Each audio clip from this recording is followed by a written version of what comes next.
Gas prices are $4.50 across the country. And they decide on this day in March, Cinco de Mayo, that what they want to do is announce $1 billion in May, $1 billion for a ballroom. That is a bait and switch for the American people. There are security things at the White House that have to be done. There's something almost impressive about watching people defend a contradiction while the receipts are still on the screen. Welcome back to Pillarism. Today we're diving into a heated CNN clash where Abby, Phillip, and the panel dismantle Scott Jennings' attempt to explain why Americans are suddenly expected to help pay for Donald Trump's billion-dollar White House ballroom after Trump repeatedly promised taxpayers wouldn't pay a cent. What follows is a brutal collision between spin, public memory, and basic math. If you're here for sharp political analysis without the nonsense, make sure you like and subscribe. Let's get into it. It looks like American taxpayers could be footing the bill for President Trump's ballroom. After all, Senate Republicans are now looking to give the Secret Service $1 billion, yeah, that's billion with a B, dollars for security upgrades for this project. The cash tucked inside of a broader immigration reconciliation package, and the GOP is arguing that the public should bankroll some of the costs after last month's shooting at the White House Correspondents' Dinner. But that's not what Trump has been saying since he started his prized renovation project. We have no taxes. This is taxpayer-free. We have no taxpayer putting up 10 cents. We did this no charge to the taxpayer whatsoever. I'm paying for it. The country is not. We're donating a $400 million ballroom. Myself and donors are giving them free of charge for nothing. It's being paid for 100% by me and some friends of mine, donors. Rich people and people are putting up the money. Zero taxpayer dollars. Brad, what in the bait and switch is this? Well, what I would tell you is if Democrats had not been willing to fund the Department of Homeland Security, not shut the government down, we would not have this reconciliation vehicle, which can be passed. Okay. The leader, Senator Thune and Speaker Johnson were not planning on doing this. There was going to be to happen. Democrats forced them to do this, and so now the president's... So you support the ballroom? Republicans I do support the ballroom. We need a ballroom. The Obama administration thought we needed a ballroom. We need a ballroom. Like as recently as a week ago, right after the White House Correspondents' Dinner attempted shooting, the DOJ ran to court 2 days afterwards to argue in front of the judge who has put the injunction on the construction about the need to build this ballroom. And in that legal filing that was done last week, Trump's DOJ, that thing read like a Trump tweet. It said over and over, it's going to be free. It's a gift from me to the American people. It's not going to cost anything. So the problem is not the vessel that it's on. The problem is not the shutdown. The problem is that Trump lied and that he said over and over again. First, it started as a $300 million project that was going to be paid by his cronies, the tech titans and all the donors that want to kowtow to him. Then it got to $400 million. I don't know what the hell happened to that $400 million because I thought it had already been raised. But now they want an additional $1 billion coming from my pocket at a time when Americans can't pay for gas. So therein lies the problem. I do not even understand. I really am trying to understand. If you're Republicans, you know you're facing potentially a tsunami come the fall. Just the history is not in your favor this year. Gas prices are $4.50 across the country. And they decide on this day in March, Cinco de Mayo, that what they want to do is announce $1 billion in May, $1 billion for a ballroom. Well, if I may serve as the clerk of the table, I'll read you from the bill. None of the funds made available under this section may be used for non-security elements of the East Wing modernization project. That is direct text from the bill. Now, I don't think that matters it doesn't matter even one scintilla because... It doesn't? No, it doesn't. Because, first of all, but that's in the president said that the project would cost $100 billion and that it would be entirely paid for by private donations. So now, to then come and say after the fact, well, there are security upgrades that we need to make, and it's going to cost 2.5 times that amount, in addition to the $400 billion. That is a bait and switch for the American people. I think that's a valid argument. On the other hand, having worked at the White House, Van was there as well. You've been there.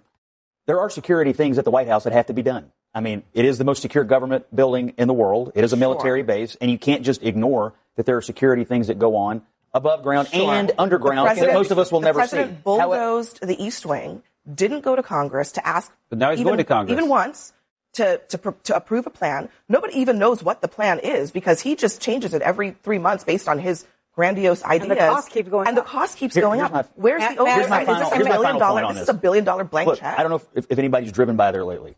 Okay, there's a hole in the ground. Yes. We're not going Created by Trump. to leave it indefinitely, nor should we leave it. Brad is right. Every administration has said we need a ballroom, we need a better facility. A. B, it does need to be secure. C, as much of it as possible needs to be paid for by private donations, just as the president said. But to me, I think it's sort of cheap point scoring to say we can't worry about funding to make sure that the White House is secure for the commander-in-chief of the United States. The White House is secure. What Trump wants to do is over and above that, and that might be fine. But I think there is an argument to be made that instead of after the fact, you bulldoze the thing first and then say, well, we can't leave the hole there. We've got to fill it. But this is how the White House has always been. By the way, may I remind you that right now the Trump administration has been trying to prosecute the Fed chair over cost overruns for the last renovation. The last time we had a White House renovation, Harry Truman just did it, didn't ask Congress. And now the president is going to Congress. I was told 3 months ago that the problem what White House renovation are you talking about? Are you talking about the interior? Yes, the South Portico. Okay, yeah, yes. but and the construction on the exterior of the building. We've been down this road before, okay? There are different types of renovations. Most of the major renovations, structural renovations to the White House have in fact been approved by Congress. That's what's about to happen. Well, hold on. There is a fund that the president has available to him to make changes, and I'm sure President Trump has already dipped into it to make the marble black in the colonnade and to add text to the exterior of the Oval Office and all of that. There are different tranches of funds. So there are different issues at play here.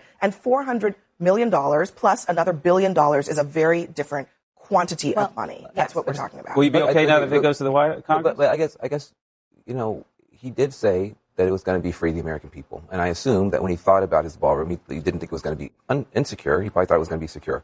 So if he wants $1 billion to make it secure for our free ballroom that he promised us, he needs to go to his billionaire friends and get another $1 billion. I don't understand why. They're busy paying for the Met Gala. All I want to say is that people aren't dumb. It's like he said he was going to give us a free ballroom. We didn't ask for it, and he didn't ask permission for it, but that's what he wanted to do. And now he's sticking us with a massive bill for it. Now, you can then say, but it's for security. Well, you should have thought about that before you started tearing down the White House. Well, I think and how much it's going to cost. The problem is, and I love you both, but you guys are getting played by this president. At the end of the day, he promised to lower costs, and he's building this ballroom. You have to sit here and defend him every single day. Gas prices have gone up. He's trying to sabotage the midterm elections. Like, this man is not doing anything to help the Republican Party whatsoever. And if I were a Republican on the Hill, or if I were sitting at this table and my Democratic president were to be doing that, I would be pissed and I would be out here and I'd be calling the White House every day saying, you're about to lose us the election, but the Republican Party doesn't understand why. Let me ask you about this reconciliation bill that you love so much. I didn't say I loved it. Let me show you what else. I love it. Just for a second, I think it's important. The ballroom is the ballroom, but look at what else is in it. Another $32.2 billion for ICE, $26 billion for CBP, another $5 billion for DHS, and just a little sliver, $1.5 billion for the Justice Department. Keep those numbers in mind. Also keep in mind that nothing in this bill is paid for. So this is just adding to the deficit. Also keep in mind that last year, in the big, beautiful bill, ICE's budget was basically exploded. They were given over $70 billion. To solve a mandate that the president got in the election. Let me just ask you realistically, where is all of this money going? And does one agency need to be suddenly, it's not DOD, the second largest agency in the entire country?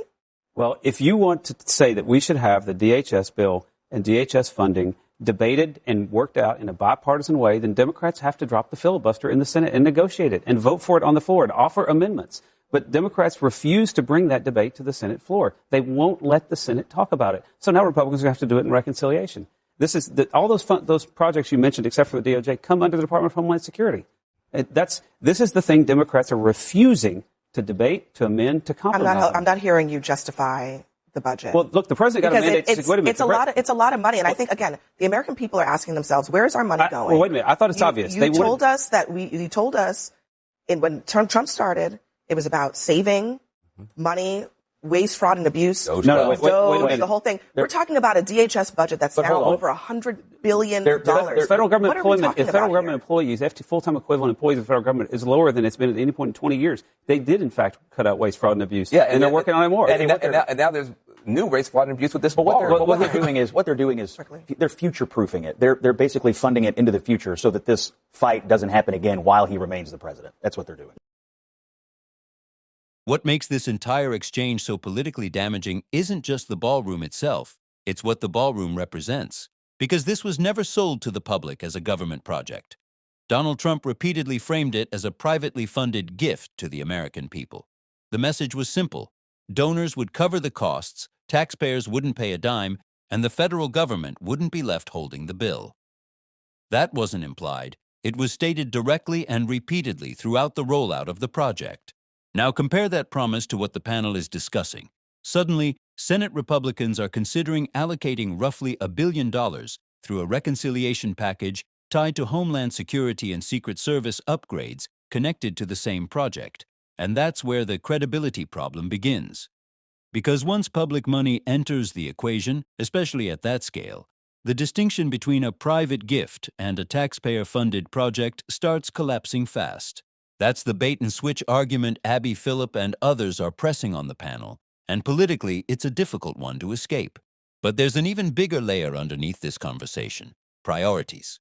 At the exact moment Americans are dealing with rising living costs, housing pressure, healthcare affordability problems, and widespread economic frustration, the administration is tied to a billion-dollar ballroom expansion attached to the White House. Symbolically, that matters.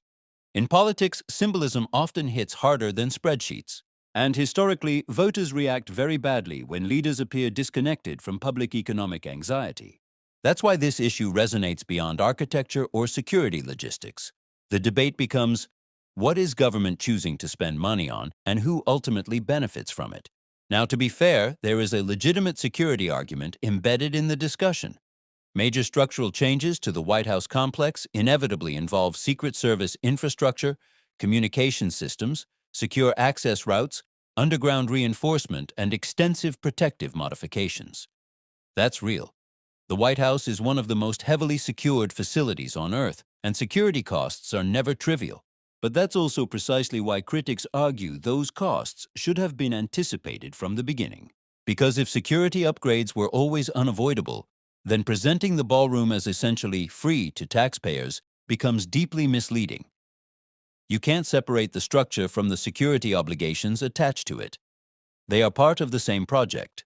What makes this entire exchange so politically damaging isn't just the ballroom itself, it's what the ballroom represents. Because this was never sold to the public as a government project. Donald Trump repeatedly framed it as a privately funded gift to the American people. The message was simple.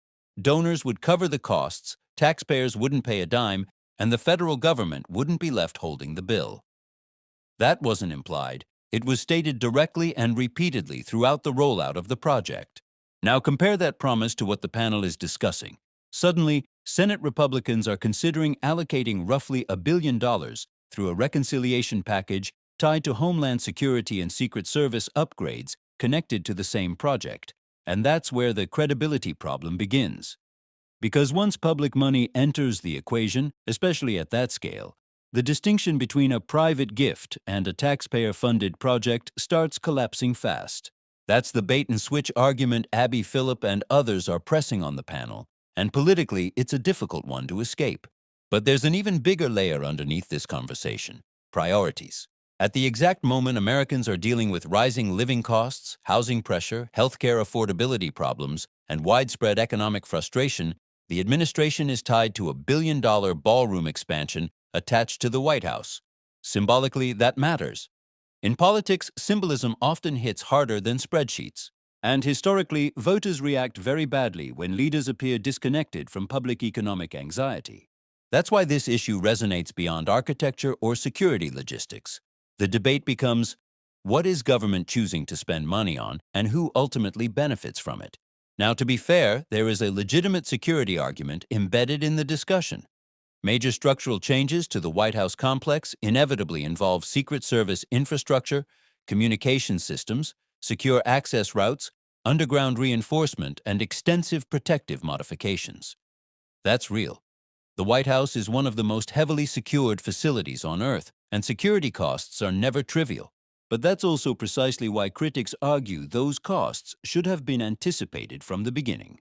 Because if security upgrades were always unavoidable, then presenting the ballroom as essentially free to taxpayers becomes deeply misleading.